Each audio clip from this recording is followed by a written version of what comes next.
This video is going to be about the 11th nakshatra, that is Purv Falguni nakshatra. It is a star of procreation और इस नक्षत्र में मात्र 2 star होते हैं। तो इस नक्षत्र को स्टार ऑफ प्रोक्रिएशन कहते हैं और ये नक्षत्र बहुत ही ज़्यादा मिसअंडरस्टूड है, बियॉन्ड लिमिट्स मिसअंडरस्टूड है। और जैसे जैसे वीडियो आगे बढ़ती जाएगी आपको समझ में आएगा वो क्यों। ये जो नक्षत्र है ये 13 डिग्री 20 मिनट्स से लेके 26 डिग्री 39 मिनट्स तक एक्सपैंड करता है लियो राशि में, लियो ज़ोडिएक या फिर सिंह राशि में एक्सपैंड करता है। और इस नक्षत्र का मंत्र है ओम श्री पूर्व फाल्गुनी नक्षत्र देवताय नमः। इस नक्षत्र की जो शक्ति होती है उसको कहते हैं प्रजनन शक्ति, द पावर ऑफ प्रोक्रिएशन, किसी भी चीज़ को प्रोक्रिएट करने का पावर। लोग इस नक्षत्र को कंफ्यूज कर देते हैं सेक्सीनेस से, किसी के ब्यूटी से। You will be in a beauty industry if this nakshatra is prominent. This is all वेग।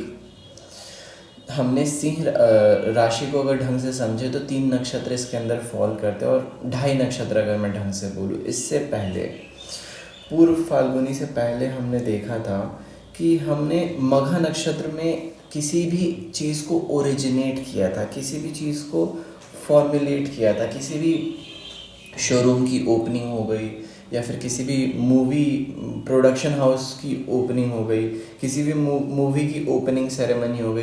तो माघ नक्षत्र सेरेमनी को डिनोट करता है, किसी भी चीज़ की ओपनिंग सेरेमनी को। लेकिन ओपनिंग सेरेमनी के बाद जो इंस्टीट्यूशन हमने स्टार्ट किया है उसको चलाने के लिए लगने वाला पैसा, लगने वाले रिसोर्स को पूर्व फाल्गुनी डिनोट करता है। पूर्व मीन्स पहले, और फाल्गुनी का मतलब एज एन फागुन महीने से है, बट पूर्व Falguni in total support system को डिनोट करता है। आपको किसी चीज़ को चलाने के लिए जो सपोर्ट चाहिए, जो पैसा चाहिए। अब बड़े बड़े इंस्टीट्यूशंस को रन करने के लिए जो भी प्रोमोटर्स होल्डिंग होती है, शेयर होल्डिंग होती है, जो भी रेवेन्यू जनरेशन होता है, और इसके बॉटम लाइन को अगर मैं कहूँ तो ये कॉरपोरेट फाइनेंसिंग, एक शब्द में कॉरपोरेट फाइनेंसिंग, लोन। आप लोन लेके किसी चीज़ को चलाते हो। आपने दुकान तो ओपन कर दी लेकिन लोन लेना पड़ता है आपको सामान को ख़रीदने के लिए, सामान को वापस चैनलाइज करने के लिए, डिस्ट्रीब्यूट करने के लिए। डिस्ट्रीब्यूशन पे भी मैं आता हूँ, अभी वो भी आएगा, डिस्ट्रीब्यूशन भी धीरे धीरे आएगा। लेकिन माघ नक्षत्र ओरिजिनेशन ओरिजिनेशन को डिनोट करता है, और पूर्व फाल्गुनी रिसोर्सेज को डिनोट करता है। हमें कितनी रिसोर्स चाहिए और उस रिसोर्स के यूज़ को कहते हैं। अगर हमारे पास 10 रुपये हैं तो 10 रुपये जो हम यूज़ कर पा रहे हैं। अगर पूर्व फाल्गुनी नक्षत्र में आपका मंगल है, आप अकाउंटेंट हो, ये अकाउंटेंट का नक्षत्र है। पैसे से रिलेटेड जितने काम, ट्रेजरर्स, जितने भी आपके पूर्व फाल्गुनी अगर आपका स्ट्रांग है तो आपको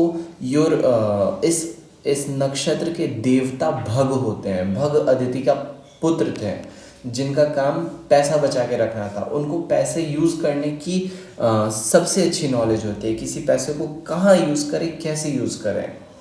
तो माघ नक्षत्र के बाद जो पूर्व फाल्गुनी आता है, पूर्व फाल्गुनी सपोर्ट सिस्टम को डिनोट करता है। आपके पास क्या रिसोर्सेज हैं, और एक्चुअल वेल्थ जो है किसी पर्सन का, वो पूर्व फाल्गुनी से ही देखा जाता है। आप किसी रिसोर्स को कितना यूज़ कर पा रहे हो।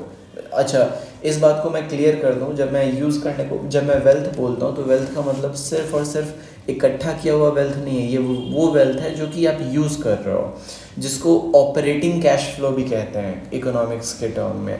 आप जितनी भी कैश को बर्न कर रहे हो, कैश बर्न रेशियो होता है इकोनॉमिक्स के टर्म में, तो इसको कैश बर्न देखा जाता है। आप कितनी कैश को बर्न करने को रेडी हो for doing your work. Suppose rocket हमें लॉन्च करना है तो 500 करोड़ का प्रोजेक्ट है। ये 500 करोड़ का जो प्रोजेक्ट है, इसके यूज़ को, 500 करोड़ के यूज़ को हम पूर्व फाल्गुनी नक्षत्र से डिनोट करते हैं। और ये बहुत मिसअंडरस्टूड नक्षत्र इसी वजह से, बिकॉज माघ के बाद आता है और सिंह राशि में, तो लोग बोलते हैं परफॉर्मिंग आर्ट्स। परफॉर्मिंग आर्ट्स का मतलब है जैसे म्यूज़िक इंडस्ट्री, फिल्म इंडस्ट्री का ये प्रोमिनेंट नक्षत्र होता है। बट आई मस्ट से, जहाँ पे भी कैश फ्लो देख रहे हो आप, कैश फ्लो हर इंडस्ट्री में कहीं ना कहीं कुछ ना कुछ होता रहता है। तो कैश फ्लो जहाँ पे भी देख रहे हो आप, उस कैश फ्लो के कंट्रोल को डिनोट करता है पूर्व फाल्गुनी नक्षत्र। आपने प्रोडक्शन हाउस तो स्टार्ट कर दिया, आप किसी फिल्म को बनाने के लिए आपको जो पैसा चाहिए, उस पैसे के कलेक्शन को और उस पैसे के को कलेक्ट करने के बाद उस पैसे के यूज़ करने को हम पूर्व फाल्गुनी नक्षत्र कहते हैं। इसको आप इससे ज़्यादा कुछ मत समझो, बिकॉज ये आप इसमें जितना घुसोगे, जितना इस चीज़ को एक्सपैंड करने का कोशिश करोगे नक्षत्रों के मीनिंग को, ये उतना एक्सपैंड होगा और बेमतलब की बातें बनती हैं इससे। फिर इसको स्टार ऑफ प्रोक्रिएशन इसीलिए कहा जाता है क्योंकि ये हेल्प करता है प्रोक्रिएशन में। आप, मैंने कहा ना, यूज़ ऑफ रिसोर्सेज, आप कैसे यूज़ कर रहे हो। और प्रोक्रिएशन का मतलब सिर्फ ह्यूमन बींग्स के बेबीज़ बनाने से नहीं है, या फिर किसी भी एनिमल के बेबीज़ बनाने से नहीं है। No, anything that needs to run on itself, उसके सपोर्ट को हम इस नक्षत्र से देखते हैं। सो इस नक्षत्र में और भी जितने, अब जैसे मिलिट्री हो गई, तो मिलिट्री को भी रन करने के लिए जो रिसोर्सेज चाहिए, अब मैंने पैसा बोला था, लेकिन रन करने के लिए जो रिसोर्सेज चाहिए उसमें फूड भी आ जाता है, वेजिटेबल भी आ जाता है, उसमें ऑयल्स आ जाते हैं, उसमें गन्स आ जाते हैं। तो इन सबको खरीदने के लिए जो पैसा आप यूज़ कर रहे हो। सो पूर्व फाल्गुनी नक्षत्र डिनोट्स इकोनॉमिक एक्टिविटी।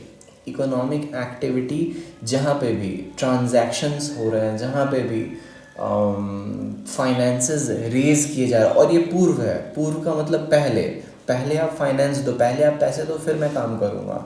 तो पूर्व फाल्गुनी नक्षत्र बिकम्स अ वेरी इंपॉर्टेंट नक्षत्र फॉर इन्वेस्टर्स। ये इन्वेस्टर का नक्षत्र है। अगर पूर्व फाल्गुनी नक्षत्र में आपका कोई भी प्लैनेट पड़ा हुआ है, सपोज सैटर्न पड़ा हुआ है और 6th हाउस में, यू आर एन अकाउंटेंट, आंख बंद करके आप अकाउंटेंट बन जाओ। या फिर आप किसी भी इंस्टीट्यूशन में जो फाइनेंस का स्टाफ होता है, फाइनेंस का जो हेड होता है, उसको पूर्व फाल्गुनी नक्षत्र से देखते हैं। अब इसका सिर्फ ये मतलब नहीं कि पूर्व फाल्गुनी होगा तो ही अकाउंटेंट बनेंगे। देयर आर अदर नक्षत्र, other position, other aspects of becoming an accountant, but this nakshatra represents raising the finances to run a company, to run an institution, to run a school as well। आप जो बच्चे से fees ले रहे हो, उस fees को use कर रहे हो कहीं पे, तो बच्चे से फीस तब लोगे जब आप इंस्टीट्यूशन ओपन करोगे, आप पहले पे करोगे। तो ये जो पहले पे करते हो आप किसी टीचर को आके पढ़ाने के लिए, या किसी रिक्शे वाले को कि जाओ बच्चे को लेके आओ हमारे इंस्टीट्यूशन तक, ये फर्स्ट टाइम पेमेंट इस पूर्व फाल्गुनी नक्षत्र। मैं फिर इस बात को क्लियर कर दूँ, जब किसी का देवता किसी भी नक्षत्र का होता है, तो देवता is the means, the vessel, how you use something. इस नक्षत्र के देवता भग हैं, और भग को गॉड ऑफ वेल्थ भी कहते हैं, वेल्थ, अबंडेंस एंड प्रॉस्पेरिटी। और जब मैं वेल्थ कहता हूँ तो वेल्थ का मतलब सिर्फ पैसा नहीं होता है, ये resources, every single kind of resources needed to work, needed to run your business, run your empire। तो इसलिए पूर्व फाल्गुनी नक्षत्र को प्रोमिनेंस दी जाती है। अभी आपके कुंडली में कहीं हो सकता है पूर्व फाल्गुनी नक्षत्र, लेकिन जिस जगह होगा पूर्व फाल्गुनी नक्षत्र, it will demand resource, it will demand कि आप पहले पैसे दो, आप पहले, you need to feed me first, you need to give something to me, then I am going to show you। इसीलिए पूर्व फाल्गुनी becomes the नक्षत्र for the beautiful ladies। ये कंपैरिजन है, ये मैं, और ये ब्यूटीफुल लेडीज़ ही नहीं, जितने भी ब्यूटीफुल पीपल हैं, जितने भी सुंदर, जो भी अट्रैक्टिव पीपल हैं, उनका नक्षत्र बन जाता है। Because there is this need of attention that is being fulfilled through this नक्षत्र। दिस नक्षत्र demands resources beforehand। If there is someone beautiful and you need to cast her in your film or movie, you need to pay her first this value that you're giving her, the value she is taking from you is her, this value of hers is पूर्व फाल्गुनी नक्षत्र। तो कोई इंसान की value कितनी है, ये पूर्व फाल्गुनी नक्षत्र से डिनोट होता है। अब मैं इस नक्षत्र पे अगर डिबेट करने बैठूँ तो I can expand, I can like go on for 2 and 3 hours, but I think this much of indication about this nakshatra is enough for you to understand where Poor Falguni Nakshatra works in your life. So Poor Falguni Nakshatra is the resource you need to run a company, the corporate financing, the raising of money, the collection of money beforehand to to start a company, to the operating cash flow of a company. All these things are represented by Poor Falguni Nakshatra. So Poor Falguni Nakshatra people, अगर if someone has some planet in Poor Falguni Nakshatra and उसकी महादशा, चरदशा, और या फिर उसके अंदर कोई planet transit कर रहा है, तो you will be required to pay.